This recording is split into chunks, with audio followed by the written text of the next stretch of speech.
I do a lot of different things.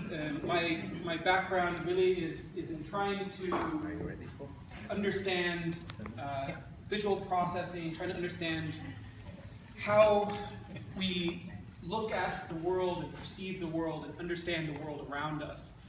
And to do this, mostly what I study is how insects move through the world and understand the world. And so a lot of what we do when we try to, say, move from one place to another, we somewhat take trivially. So imagine that you go to a place that is brand new, you park your car, and then you start walking around to try to locate a building you want to go to. So imagine you're on Fresno State, you park in the parking lot for the first time, you have to find the administration building. You might wander around, back and forth, looking at signs, figuring out where you are, and then eventually you'll get to the building.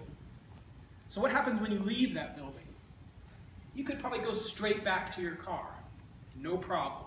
You're not going to wander around. But how do you do that? How does the brain compute that information, store that information to allow you to do that? That's what I try to figure out. I try to understand how the brain visually stores information to recognize the world so that you can move through it on repeated trials over and over again seamlessly. We don't know how that happens. We don't know how the brain computes that information. We don't know how vision works to perceive the world. So that's a little bit what I do. I also dabble in a few other things, looking at disease processes in the brain, but my passion is visual perception and how we perceive the world. Thank you.